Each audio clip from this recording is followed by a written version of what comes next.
अजय अग्रवाल जी, जालंधर से। राधे राधे। जय श्री राम। प्रभु जी राधे राधे। प्रभु जी, शादी के बाद माता पिता का बेटों के ऊपर निरंतर पैसों को और घूमने फिरने को लेकर कैसा होना चाहिए? क्या उनको अंकुश करना चाहिए? क्या करना चाहिए? देखो, हम केवल प्रश्न का उत्तर देते हैं अपने जीवन को भगवान के चरणों में समर्पित करने के लिए। उसमें से जो बाधा या जो प्रश्न है उसका उत्तर तो हम दे सकते हैं, और इन सब व्यवहारिक का उत्तर देने की हमारी रुचि नहीं है। हम इस विषय में क्या करें? आप विचार करो। माता पिता की क्या परिस्थिति है, उसका पुत्र किस स्वभाव वाला है, उसकी बहू कैसे स्वभाव वाली है, पूरी जानकारी के बाद उसका उत्तर होगा। प्रत्येक माता पिता का स्वभाव अलग अलग है, प्रत्येक बहू का स्वभाव अलग अलग है, प्रत्येक बेटों का स्वभाव। तो अगर यहां से हम उत्तर देते हैं तो सार्वभौम उत्तर जाएगा, तो इसका सार्वभौम उत्तर तो नहीं हो सकता, इसका व्यक्तिगत उत्तर हो सकता है। आप अगर पूछ सकते हैं कि आपके माता पिता की अवस्था ये है, उनका स्वभाव ये है, हम उनके बेटे हैं, हमारी पत्नी का स्वभाव ऐसा है, अगर हम बाहर जाना चाहते तो फिर ये पर्सनल स्वभावगत उत्तर है, लेकिन ये सार्वभौम उत्तर नहीं। तो हम साधु वेशधारी हैं, हमारा उत्तर सार्वभौम होगा। आप परमार्थ के विषय में प्रश्न करेंगे, सार्वभौम उत्तर होगा, लेकिन व्यवहार के विषय में व्यक्तिगत उत्तर होता है।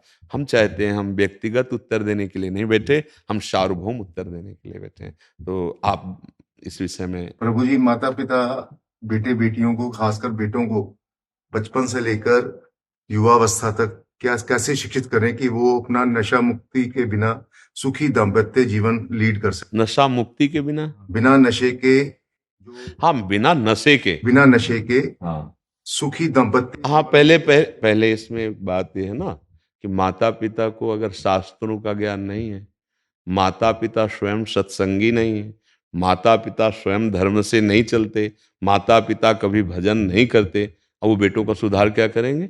माता पिता बाल कहीं बुलावे, उधर भरे सोई जतन सिखावे। अब वो यही सिखाएंगे ना कैसे रुपया कमाना है, कैसे क्या मनमानी आचरण करने हैं। अब उनको खुद धर्म का ज्ञान नहीं तो कैसे? जो धर्मात्मा माता पिता हैं, जो शास्त्र का स्वाध्याय किए हैं या संतों का संग किए हैं, वो अपने बालकों को भगवत शिक्षा देना प्रारंभ कर देते हैं।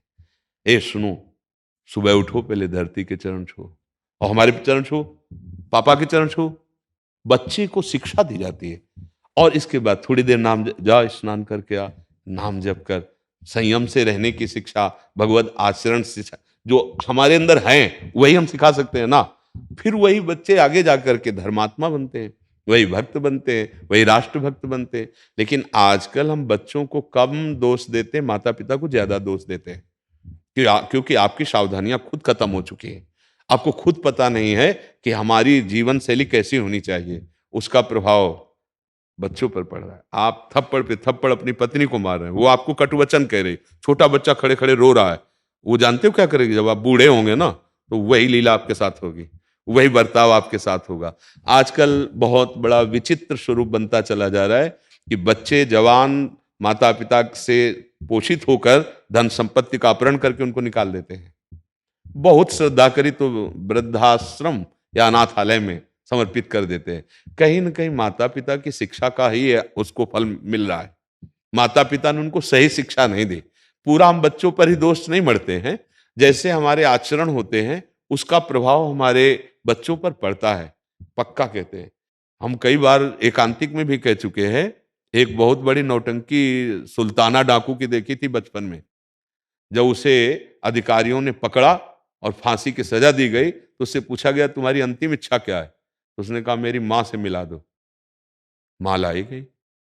कहा बेटा, सो इसे लपट करके दांत से नाक काट ली थी ऐसे। तो उनका ऐसा क्यों किया? अधिकारियों ने पूछा। बोले पहली दुश्मन ये हमारी है। हम एक पेंसिल चुराई थी और कहा मां ये पेंसिल चुरा के लाया। तो उनका बढ़िया बेटा, लिखने के काम में आएगा। बस उस वचन ने मुझे सुल्ताना डाकू बना दिया और आज मैं फांसी पे चढ़ रहा हूं, इसलिए इसकी नाक काटी। अगर उस समय एक थप्पड़ मार देती तो जीवन भर के लिए मेरी गलती का ये संस्कार न पड़ता। तो बहुत कुछ, सबसे पहले माता पिता गुरु होते हैं, वही हमें शिक्षा देते हैं। पर माता पिता ही व्यसन युक्त हैं तो बच्चे को व्यसन मुक्त कैसे कर सकते हैं? माता पिता ही व्यभिचार युक्त हैं तो बच्चे को कैसे कर सकते हैं? माता पिता ही भ्रष्ट बुद्धि के हो रहे हैं तो बच्चों को संस्कार कैसे दे सकते हैं? गर्भस्थ शिशु से संस्कार प्रारंभ हो जाता है। जिस दिन पता चले कि गर्भ में बच्चा आ गया है, उस दिन से ब्रह्मचर्य का पालन दोनों को करना चाहिए, माता और पिता। कैसा है, बच्चा प्रकट हो गया है, अब हम उसके संस्कार जैसे डालेंगे वैसे बन जाएंगे। हमारे यदि गंदे आचरण, तो अपने आप उसमें संस्कार जा रहे हैं।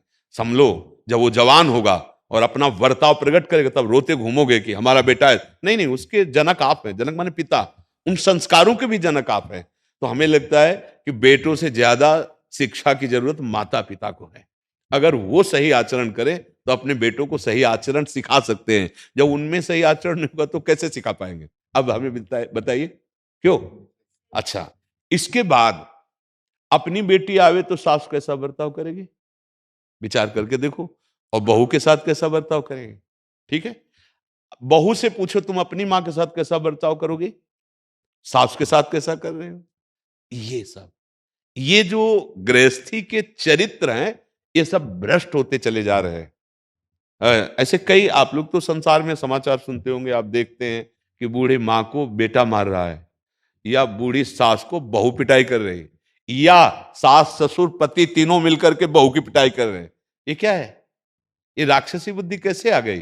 बोले भगवान का आश्रय नहीं, सत्संग सुना नहीं, शास्त्र स्वाध्याय नहीं, तो बुद्धि भ्रष्ट तो हो ही जाएगी। भगवान के आश्रय के बिना दैवी हेसा गुणमयी मम माया दुरत्यया, ये दुरत्यय माया है। किसी भी तरह कितना भी कमा लो, शांति नहीं मिलने वाली, सुख नहीं मिलने वाला, कुछ भी भोग लो, भगवान का आश्रय ले लो, नाम जप करो। और बड़े बूढ़ों, जो माता पिता परिवार, उनकी भगवान मानकर सेवा करो, सच्ची मानना, भगवान प्रसन्न हो जाएंगे। अपनी माँ में भगवान देखो, अपने पिता में भगवान देखो, बुजुर्गों में, बीमार में, पशु पक्षियों में। ऐसे अगर ऐसी दया की भावना आ गई, भगवान प्रसन्न हो जाएंगे। पर हम लोग विपरीत दिशा की तरफ जा रहे हैं। भोले भाले पशुओं का वध करके उनको रांधते हैं, खाते हैं, बड़े आदमी बन, खूब रुपया है ना, मनमानी पैसे के बल पर व्यभिचार करते हैं, मनमानी व्यसन करते हैं। कर लो, 4 दिन है, इस खेती में जो बोओगे वही काटना पड़ेगा। बम्बूल बोओगे तो कांटा मिलेंगे, आम बोओगे तो मीठा रसदार फल मिलेगा। तो ये कर्म है, अवश्य में भोक्तव्यम कृतम कर्म शुभाशुभम। अगर हम किसी को भी समझाना चाहते तो पहले हमें समझना होगा।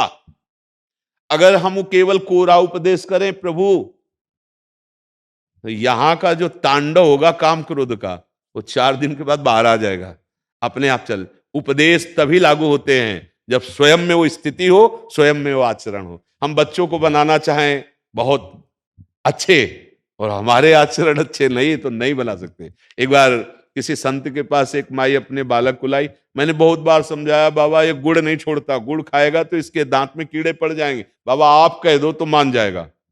बाबा ने कहा 1 सप्ताह बाद आना। 1 सप्ताह बाद आए, उसको कहा बेटा तुम गुड़ मत खाया करो, गुड़ खाओगे पेट में कीड़ा हो जाएंगे, दांत में कीड़ा हो जाएंगे, ठीक है, नहीं खाना। उन्होंने कहा जी बाबा। बोले बाबा 1 हफ्ता के बाद क्यों कहा, आप उसी दिन क्यों नहीं समझ? बोले मैं गुड़ खाता था इसलिए, 1 हफ्ता हुए मैंने गुड़ छोड़ दिया, तब उसको उपदेश। तो हम अगर किसी को सुधारना चाहते हैं तो हमें पहले सुधरना होगा। नहीं, आप लड़खड़ाते हुए शराब पीकर घर में घुसो और बेटा को सोचो कि वो व्यसन मुक्त हो, कदापि नहीं हो सकता। आप मनमानी दृश्य देखो, आप मनमानी आचरण करो, और बेटे को चाहो कि साधुता, कदापि नहीं हो सकता। आपके आचरण का प्रभाव पड़ता है। समझ पा रहे हैं आप?